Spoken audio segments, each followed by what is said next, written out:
This is Twisted Passages with award-winning author Marie Sutro. Now, let's take a deep dive into the dark world of psychological thrillers and meet the authors who created them. Hello, and welcome to Twisted Passages. I'm your host, Marie Sutro, and today we have award-winning author Jim Latoile here to talk about his new release, River of Lies. Welcome, Jim. Good to see you, Marie. Thank you so much. Yeah, I'm really jazzed about this cover. I mean, Ocean View just knocked it out of the park with the cover for River of Lies. Absolutely gorgeous and so evocative for the issues and the concepts that you raise in the story. But before I get into all that's evocative, do you mind starting us off with an overview of the story? Sure. Now, River of Lies features Detective Emily Hunter. Emily's a detective with the Sacramento Police Department. We first met her in Face of Greed. And we know she's a little snarky, a little sarcastic. She pushes boundaries just a little bit, in her job as a detective. And some of that is ingrained because she's a woman in an all-male dominated profession. And women have to kind of work twice as hard to get the same recognition that their male counterparts get. So Emily is kind of working through that, and she's not always politically correct in how she might do that, which makes her a blast to write. She's really fun. But she and her partner, Javier Medina, in River of Lies, respond to a series of arson fires in the Sacramento homeless camps. And homelessness is a big issue in the city, and camps are all along the rivers. And they respond to a couple of these fires, and they soon find, very unexpected victims, in the fires, and develop, kind of an unusual suspect. But Emily soon finds out that even the homeless have something that somebody wants. It is a fantastic overview for a fantastic story. Oh, thank you. I do not want to give anything away. As I always promise, no spoilers, but your opening chapter, oh my goodness, so incredibly powerful. It's beautiful because it firmly puts us in place with that setting along the Sacramento River. Not only is it atmospheric, but that mood setting for what happens. Again, I don't want to ruin it for anyone, but by the end of chapter 1, you cannot take a breath and you cannot turn the page quick enough to get into chapter 2. No, thank you. That first chapter, I tried to do a lot in a small number of pages to kind of establish not only a couple of characters, but that sense of place and that sense of helplessness and hopelessness in a homeless camp. Along the river.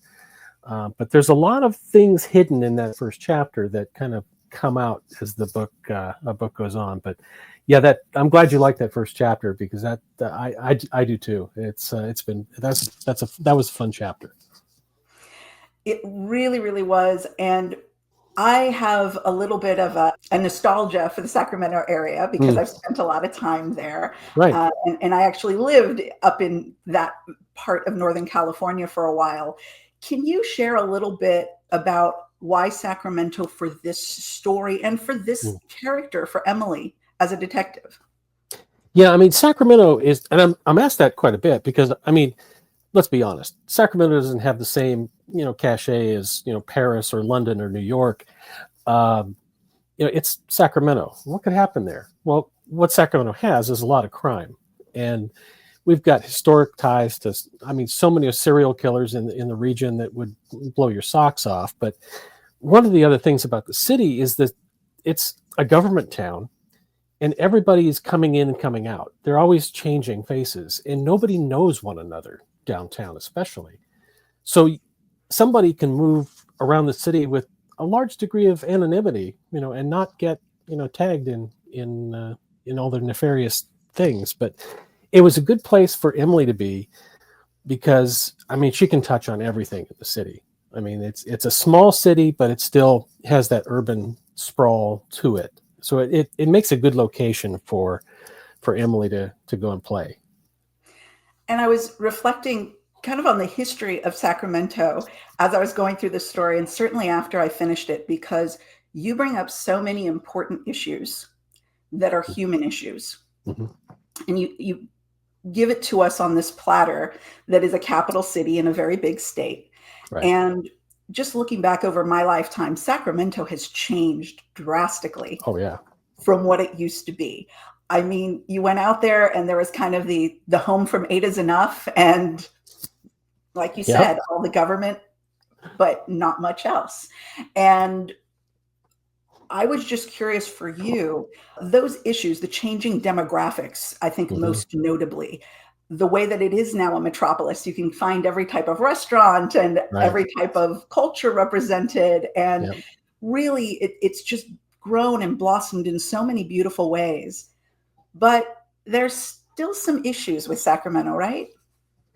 There are. Sacramento does have issues, and one of them, I think, involves the homeless population that we talk about in River of Lies. I mean, this is a population that, I mean, Sacramento exceeds per capita the homelessness in San Francisco. I mean, it's almost 10,000 people are on the street in Sacramento. But we tend to want to ignore that. They're the invisible people. We can walk by them on the street and don't even look at them, that kind of thing. They're just out of sight, out of mind. And we spend, I don't know how many millions of dollars to try to, address the problem, but nothing changes. So it's one of those cyclical things that this problem isn't going to change until we really do something differently. As a society in Sacramento, at least. And as I was reading up and reading on at the back of the book, one of my favorite things is to peruse the acknowledgments and any kind of author notes that are shared. You mentioned that you had some inspiration for this particular topic, some personal inspiration. I did. When I was working in the parole system, I was the director of parole, and we were having issues with supervising homeless parolees in Los Angeles. So we went down, my administrators and I just walked through Skid Row. And Skid Row is the largest homeless camp in the nation. I mean, just blocks and blocks and blocks of thousands of people living in cardboard shelters and makeshift tents.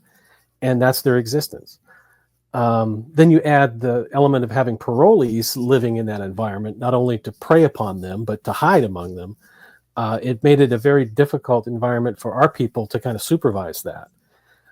For example, one of the things that the legislators couldn't understand was, well, if they're living there, just put them on an electronic monitor. Okay, where do they plug in to recharge that monitor? They've got no place to live. So getting that kind of information, back and kind of translating it into how the legislature could give us what we needed to supervise that population was a bit of a challenge. But our people, they did a great job down there with what they had. It's always interesting because I think it's not just politicians that seem to be looking for magic bullets. It's us. It's the citizenry. We just want you to go fix it. Right. And so we'll hear an idea and, hey, you know what? That idea sounds like good common sense. It makes sense to me. Hey, that's fine. Yeah, we'll put a monitor on. But like everything, there are usually so many consequences. And one of those, where's the electricity, is one of the obvious ones. Right. And it really fascinates me because I think one of our biggest challenges, and you would know this better because of your history in the prison system as well, how bureaucracies function, is getting that feedback. Once plans are enacted and new programs are enacted, getting that feedback and then saying, oh, wait, this kind of works, or we're kind of seeing improvement, but we still need to tweak A, B, and C. Is that just something I'm seeing on the outside, or did you see that kind of on the inside as well?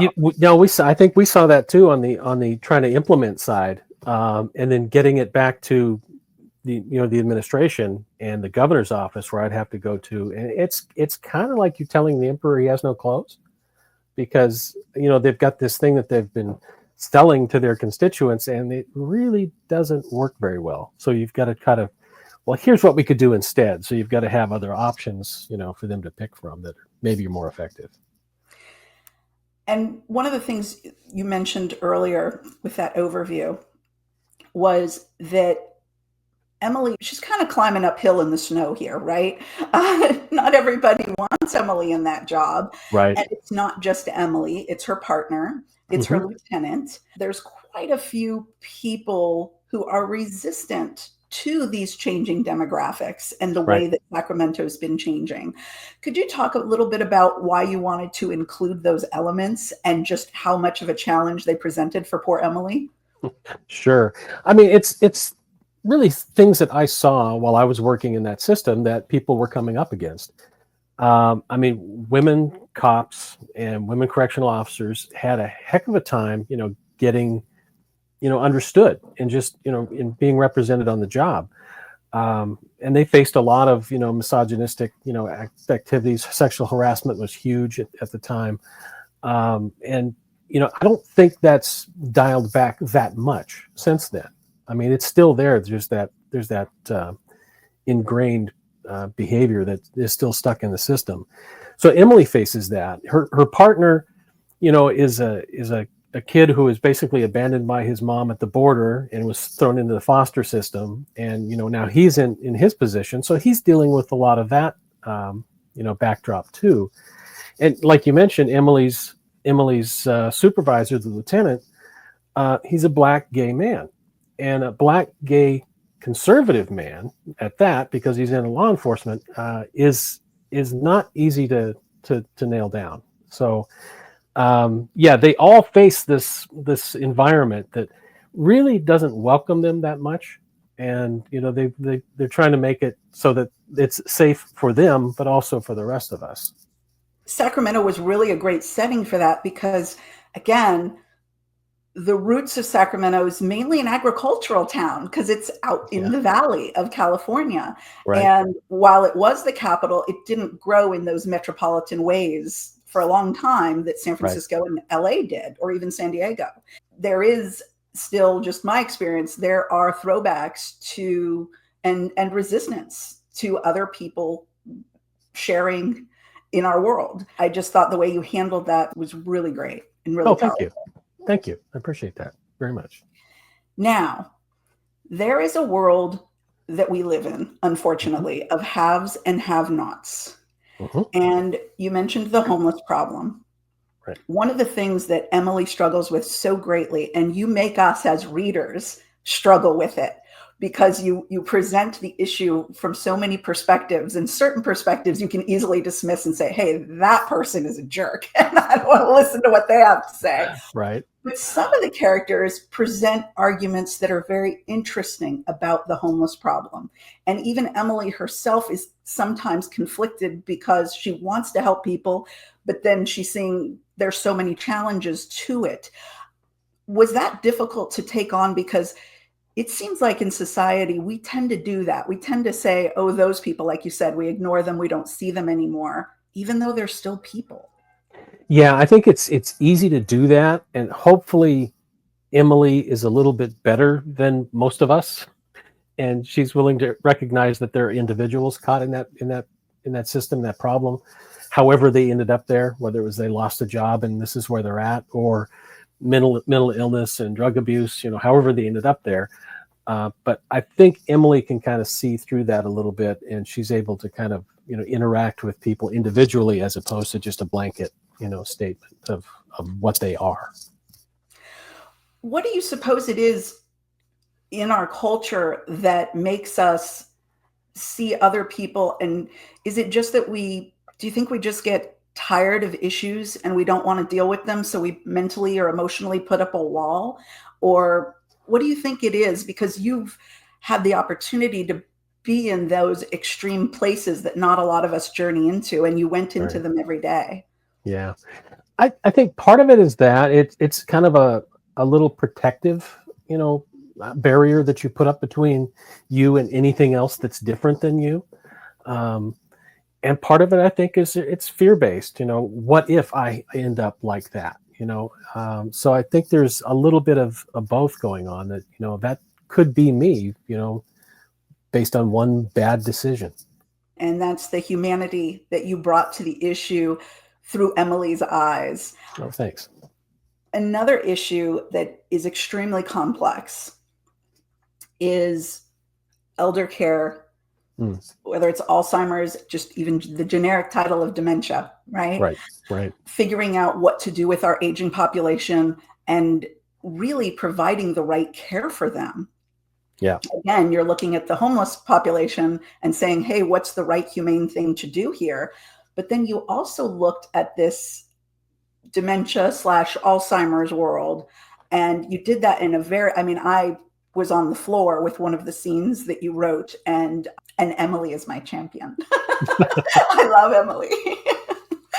What about that? Have you had experiences in your own life with it, or have you just seen friends go through it with their parents? Yeah, the issue of Emily and her mom with dementia sliding into Alzheimer's is a personal one. My mom went through that in her last years. And some of Emily's conversations with her mom were really lifted from things that I went through with my mom, issues at her facility, or, just conversations that she would just slip off into, another place. But I thought it's an important topic. We don't cover it enough, I think. We're all getting older. We've all got aging parents. We're seeing this everywhere. But I thought it was important in River of Lies for Emily to really have this additional burden that she's got to overcome. She's got this challenging job as a detective, and now she's got to balance that with being a caregiver for her mom. And then we even gave her time for a little bit of a relationship with Brian Connor, her cop boyfriend, and she feels guilty about that because now she's taking time away from her mom. So it's like, does she deserve a relationship or not? She's not sure if she's earned that. Which for us as the readers is just so heart-wrenching because we want her to see it. Yeah. And you did a beautiful job highlighting Emily's impediments to achieve her own desires with the other characters talking to her. And sometimes these other characters who care about her, they're pretty darn honest. And they're like, hey, you're pushing away people, or you're not accepting help that you should because this is too big for you. Mm-hmm. Yeah. And don't we all do that a little bit? We're afraid to, ask for help. And that's one of Emily's big things is she just does not ask for help. That's a sign of weakness to her that these other, male cops that are trying to chase her out of the business to begin with are going to see that, well, you just can't handle the job, So yeah, she's got to kind of weigh that in her own mind and figure out how to balance this complex life that she has going on. Well, the entire topic, the way that Emily interacts with her mother is so sweet and so beautiful. At the same time, it's absolutely horrific and just makes your heart bleed. Having dealt with it more and more in my own life, I almost wish that it was something that people prepared you for, that we did something as a society to say, hey, this is a high likelihood that you'll encounter this at some point in your life. You start getting the counseling and support to kind of manage the whole process, because I don't think anyone could really manage that process, especially when it's a parent or any loved one. Yeah. I mean, it's a strange reversal of the relationship, if you think about it, because, all of a sudden now you're taking care of your parent who had been taking care of you, in your early life. And that shift in dynamic is it's hard to accept sometimes. It's like, I shouldn't be doing this. They're old enough to be able to but they can't take care of themselves. It's just this insidious disease that just kind of eats away at who they were. I was lucky that, my mom always remembered who I was, but she didn't remember everybody else. It was such an important topic to raise, and the way it plays in contrast to a story. Basically, it's a mystery that we want to solve with Emily. Mm-hmm. And we know that at the end, there'll be resolution to that mystery, but we also know there'll be no resolution to her mother's problem, except for a final resolution that will never be a positive one. Utterly powerful, and it gave us so much to think about. So thank you for taking that on in the middle of this amazing fast-paced thriller. Thank you. Now, for folks who already adore your work, mm-hmm.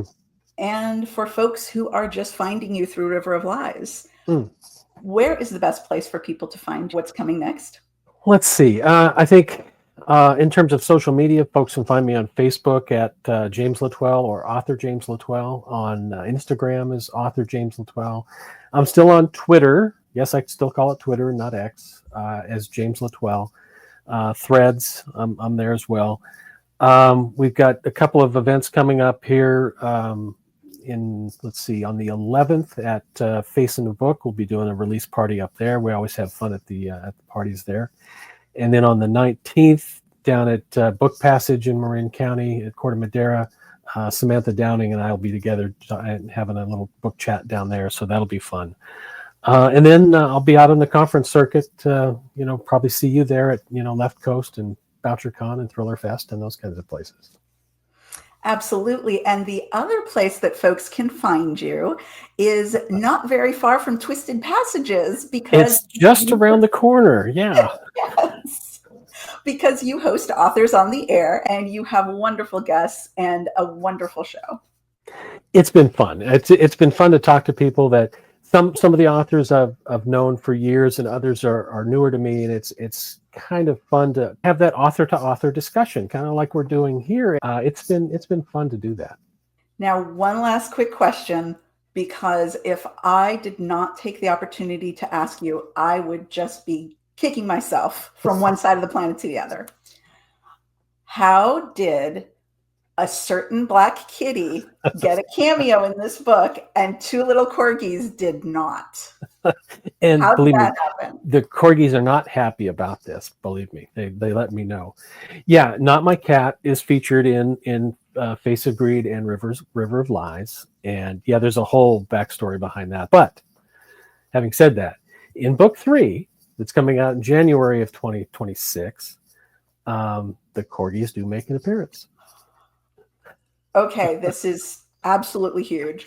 For anyone who doesn't know about Not My Cat or the corgis, I encourage you to go to Jim's social media and you will find such happiness and joy. It will take away all your worries. Yeah, that's the idea. Well, River of Lies was such a fun, fast-paced story, solid mystery wrapped up in a thriller. Again, the book is River of Lies. Thank you, Jim. Thank you for a great read. And thank you for a great chat. Yeah, Marie, thanks so much for having me here. It's been a blast. And thank you all for joining us on this episode of Twisted Passages. We hope to see you next time.